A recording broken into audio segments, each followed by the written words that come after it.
It is Friday. And babes. We are coming to you live from Salem. Snark Squad, welcome back. We love you. Thank you for being here with us. Seriously, thank you, because, babes, we made it. Boston, Salem, we are physically, literally here. Barely. I mean, the delusion that we were going to just, breeze through this travel day was at an absolute all-time high. Oh, my God. The flight. Chaos. Absolute, unmitigated chaos. We almost missed it. I am still sweating, honestly. Thank you, Delta, for holding us down, because I was having a full-blown meltdown at TSA. You were completely spiraling. Let's paint the picture for the Snark Squad. We are running through the airport. Bags are flying. I have an iced coffee actively spilling down my wrist. And you are dramatically gasping that we should just turn back and live in the terminal. The time management was not our best. No, it really wasn't. We planned for this casual chic stroll and ended up in a full-on sprint. The stress was palpable. But the relief of making it. Unmatched. I literally collapsed into that middle seat like I had just run a marathon. And babes, rental car secured. We got a Kia. A crisp, slightly dented Kia. Hey, it runs. And we drove it straight to Salem. Windows up, obviously, because it is freezing outside.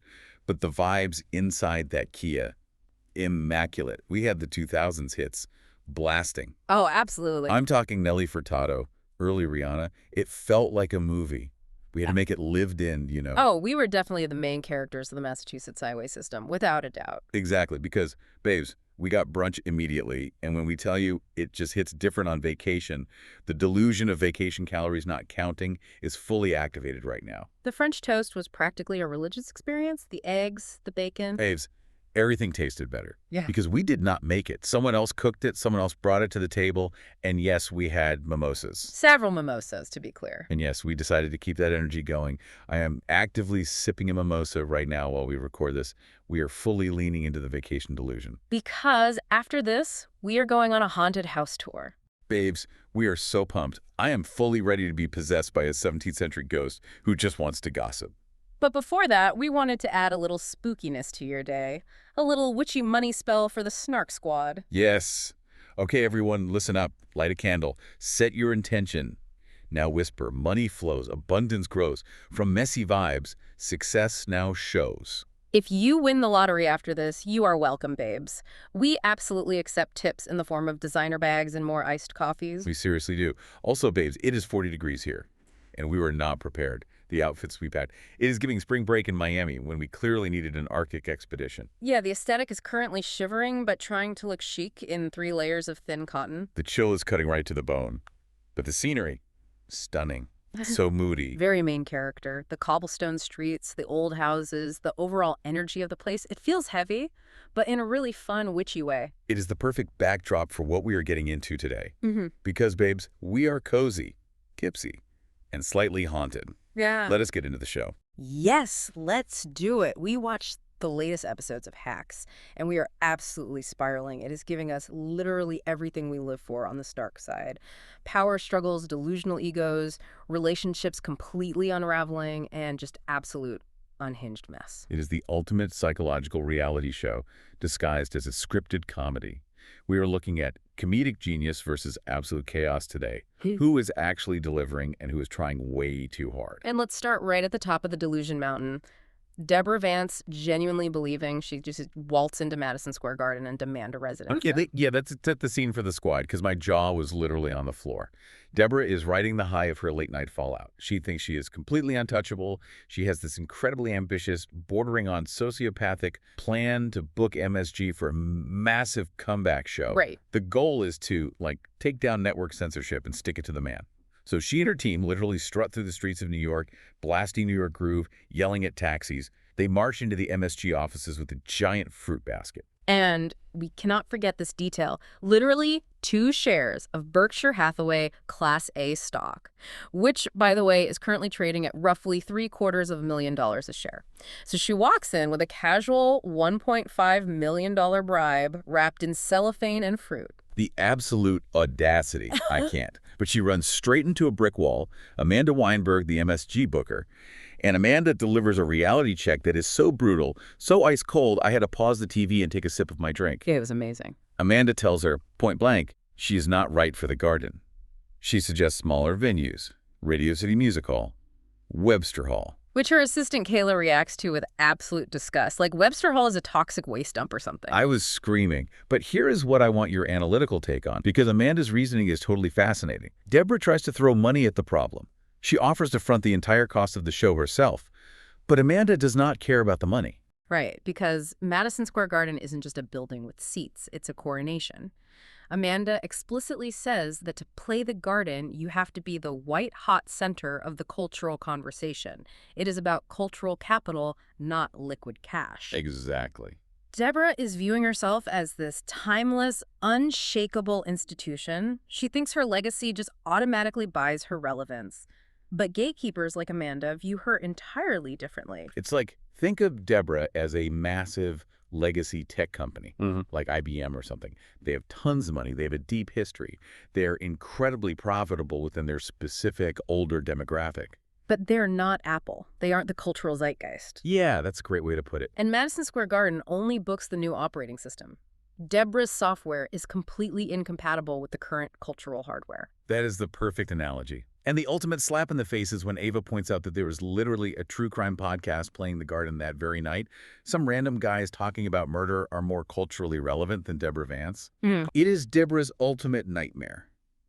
So what does a raging narcissist do when she is denied entry? She spirals. She pivots to pure manipulation. She decides, if the gatekeepers won't let me in, I will weaponize my fan base to break down the door. So she heads to a Vegas autograph convention the day of 100 stars to activate her fans, the Little Debbies. And this is exactly where the comedic genius collides violently with the chaos. Because Deborah fundamentally misunderstands her own ecosystem. She expects her fans to be sitting there in a state of suspended animation, just waiting to shower her with unconditional adoration the second she snaps her fingers. Babes, what she actually walks into is a hostile customer service complaint desk. It is a complete disaster. The Little Debbies are furious. They feel completely abandoned because she went Hollywood. They really do. And the complaints are so hyper-specific and deranged.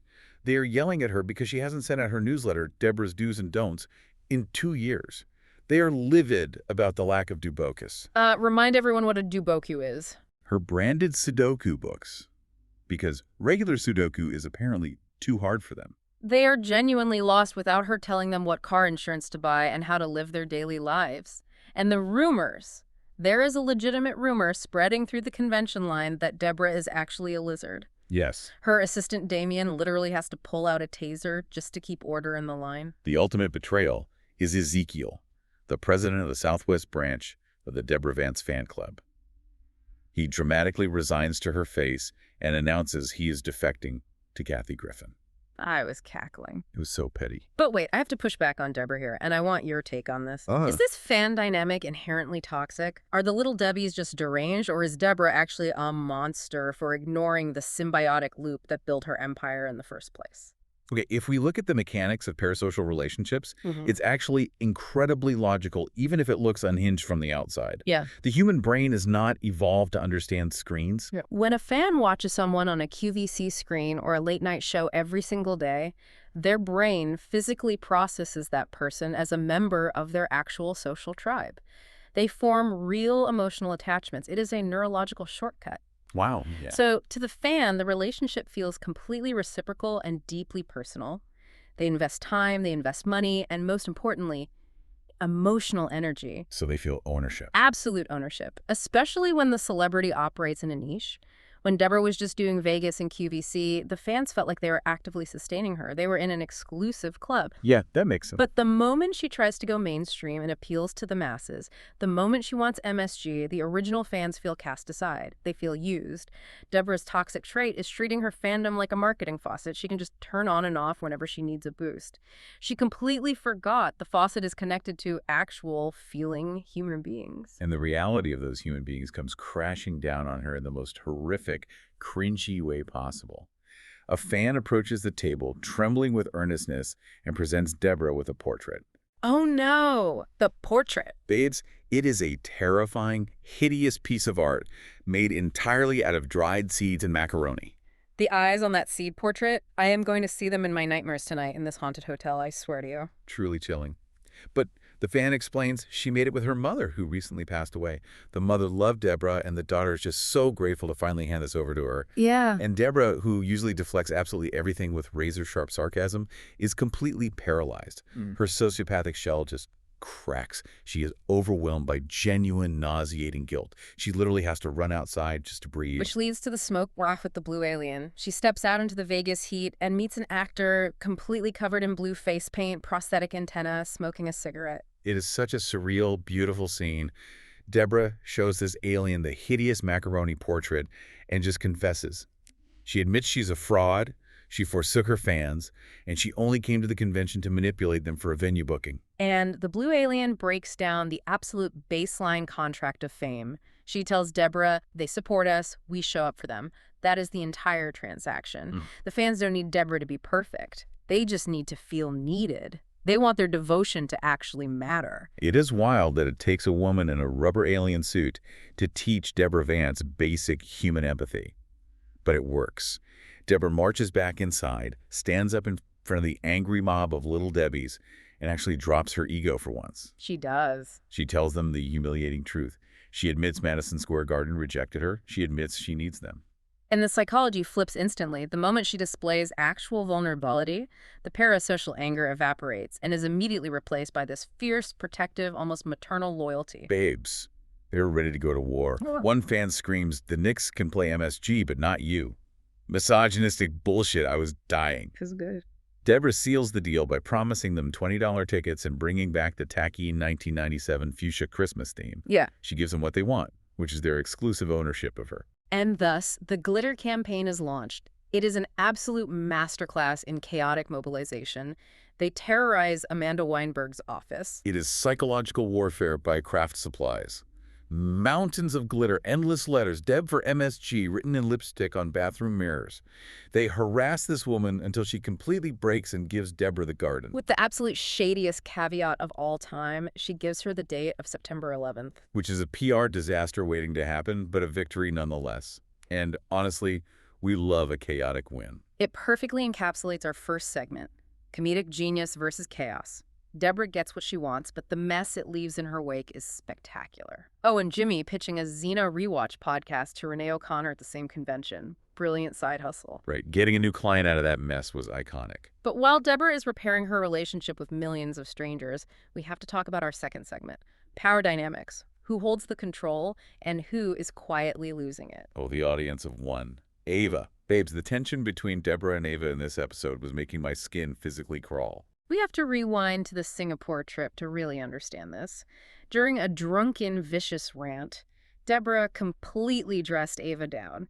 She hit her right in the absolute deepest insecurity. She told Ava she has absolutely no friends, no life, and relies entirely on her boss for every shred of human connection. And Ava's been trying to play it cool. She does that typical Ava thing where she uses defensive sarcasm, joking that growing up in Massachusetts made her immune to insults. Yeah, but you can tell she is bleeding internally, and this dynamic explodes at the convention. Because while Deborah is getting screamed at about Sudoku, Ava actually gets recognized. A fan bypasses Deborah entirely and asks for Ava's autograph. Ava's face lights up like a Christmas tree. The fan is gushing about Ava's writing on the show Girltown.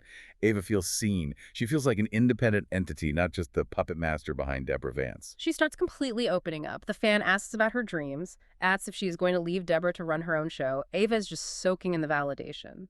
And then, the ultimate bamboozle. The rug is violently ripped out from under her. The fan drops the act and reveals she is a diehard little Debbie.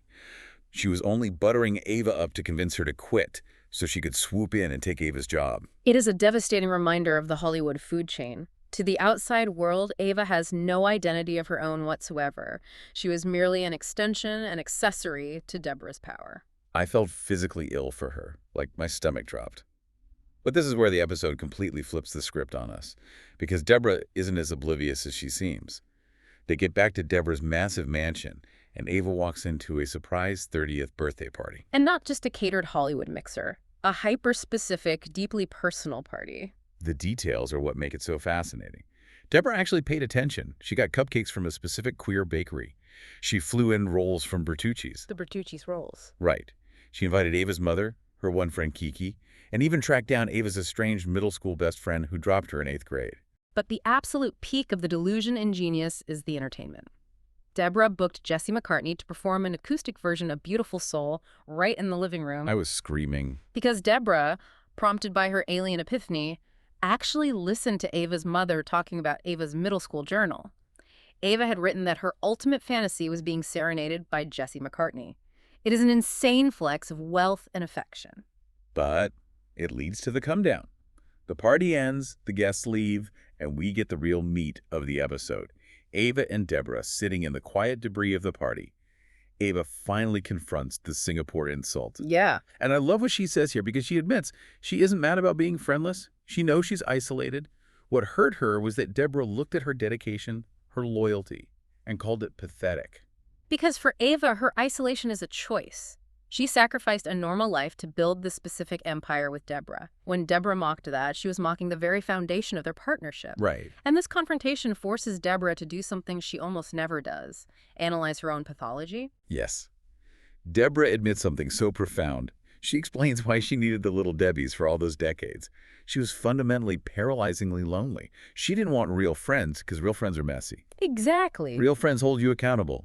The fans were a safe, transactional substitute for actual intimacy. To use a metaphor, Deborah's fan base was a massive, glittering security blanket. She could wrap herself in their adoration, feel warmth, but never actually have to be vulnerable. But then she hired Ava, and they fought, and they sued each other, and they wrote brilliant comedy together. They formed a deeply complicated, chaotic, real human bond. And the security blanket dropped. Deborah looks at Ava and basically says, I don't need them anymore because I have you. And Ava says, makes sense, I'm your #1 fan. Babes, I was weeping. I was literally pouring another mimosa and weeping. They smoke a joint in the kitchen, completely bonded. But while I have mastered the platonic professional partnership, we have to move to our third segment, crossing the line. Because their romantic lives are crashing into walls. Oh my God, the transition from their beautiful friendship to their absolute dumpster fire dating lives is giving me severe whiplash. Let's talk about the romance, or rather the complete lack of romantic survival skills these two possess. Let's start with Deborah trying to date the international rock star Nico Hayes. He is young, he is brooding, he has a residency at the Palmetto. They meet, there are sparks, and he asks her out. Now, Deborah Vance does not believe in serendipity. She believes in PR. She assumes this is a transactional arrangement. He wants to be seen with a legend. She wants press for her MSG show. So she plays the Hollywood game. She secretly calls a paparazzo to tip them off about the date. I want to break down the mechanics of this because people don't realize how common this is in real life. In the celebrity ecosystem, the paparazzi aren't always just hiding in bushes. No, not at all. It is often a highly orchestrated dance. Publicists or the celebrities themselves will literally text a photographer, I will be leaving Craig's at 9 p.m. wearing a red dress. The photographer gets the exclusive shot, the celebrity gets to control their lighting and their narrative, and the magazines get their content. It is a mutually beneficial, entirely fake ecosystem. Right. Deborah is just operating the machinery of fame like she always does. But the twist is, Nico isn't playing the game. The date is actually amazing. They have insane chemistry. Yeah, they really do. They end up bonding over the deep trauma of fame. Nico rents out an entire restaurant for their second date just to hide from the cameras. And he reveals his origin story, which is heartbreaking. He emancipated himself at 15 because his own father sold his homecoming photos to the tabloids. His privacy was violated by the person supposed to protect him. He is deeply, fundamentally traumatized by the press. Which means Deborah's secret paparazzi arrangement from the first date is a ticking time bomb. Oh, totally. And babes, it detonates spectacularly. They're leaving the private dinner and suddenly, flashbulbs everywhere. Nico is having a panic attack, trying to shield her, rushing to the car.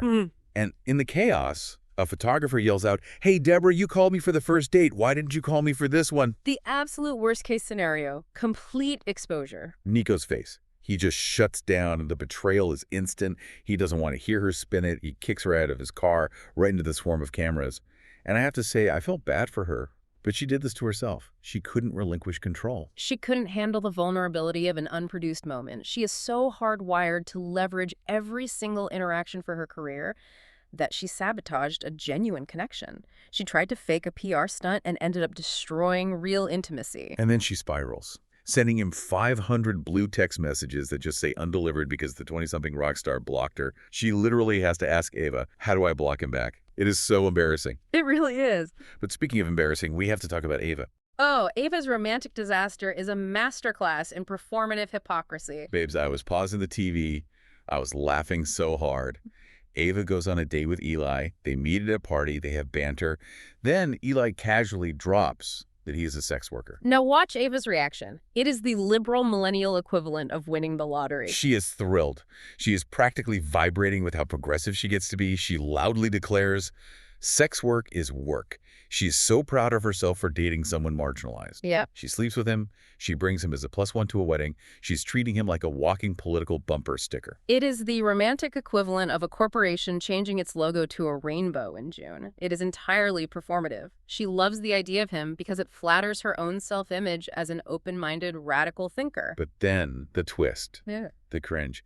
Ava asks him why he moved to Vegas, assuming it is for the lucrative sex work market, and Eli says, oh no, the sex work just pays the bills. My real passion is magic. And you can pinpoint the exact second Ava's soul leaves her body. She is horrified. He starts doing these terrible amateur coin tricks in bed.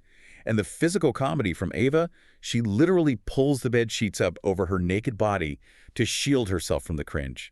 It is visceral disgust. Why is that so funny to us? Let's analyze the cringe. Ava is a coastal elite comedy writer. Her entire brand is built on irony, detachment, and being cool. Right. Magic, especially bad Vegas magic, is the absolute antithesis of cool. It is pure, unadulterated earnestness. Exactly. I think she would rather date a serial killer than an earnest amateur magician. Ready? She tries to convince him to stick to sex work. She really does. She tells him his sex work is important, but the magic is sad. And Eli calls her out. He tells her she is magic shaming him. He hits the nail on the head. He realizes her acceptance is highly conditional. She supports the part of him that validates her politics, but she rejects the part of him that is vulnerable and untalented. Yep. So he dumps her and proudly announces he is quitting sex work to pursue illusions full-time. Which ruins the life of Mayor Joe, his #1 client, who is left weeping at a wedding reception because she lost her Sunday night appointment. The ripple effects of this mess. It is pure chaos. Both Deborah and Ava are left single and humiliated because they fundamentally could not handle authenticity. Deborah couldn't trust it, and Ava was repulsed by the aesthetic of it. Which brings us to our final overarching theme, main character energy. Who is owning their moment and who is fading out? Because in the Snark side universe, a breakup is just a prelude to a massive glow-up or a chaotic pivot. Right, and the catalyst for this pivot happens at Marty's wedding at Caesar's Palace. Marty, the CEO of the Palmetto, is marrying a woman named Victoria. And babes, the wedding gets raided by the FBI. Literally, as the bride is walking down the aisle, agents swarm in and arrest her for international fraud. And Marty's main grievance isn't even the betrayal, it is the nomenclature. The FBI calls it elder fraud, and Marty angrily corrects them to peer-to-peer fraud. He refuses to lose his main character status to age. It is so funny. But then Marty retreats to his room, completely broken. Deborah goes to check on him, and in a moment of pure trauma response, he proposes to her. It is his compulsion. When his life spins out of control, he tries to lock down Deborah. But Deborah handles it beautifully. She gently rejects him, telling him to stop proposing to people. But looking at Marty changes something in him. Yeah, it clicks. She tells him, what a gift to still be taking risks. She realizes that Marty, despite being publicly humiliated and conned, is still putting his heart on the line. He isn't hiding. And Deborah realizes she has been hiding. We have to bring Marcus into this. Marcus found out the old Paradiso casino is being bought out by tech bros who want to biohack and drink weird smoothies. Marcus pitched Deborah a plan to buy it and turn it into a boutique hotel. And initially, she shut him down. She told him to put his money in an index fund. She was playing it safe. But seeing Marty's resilience snaps her out of it. She tracks Marcus down and tells him she wants in. But not just as an investor.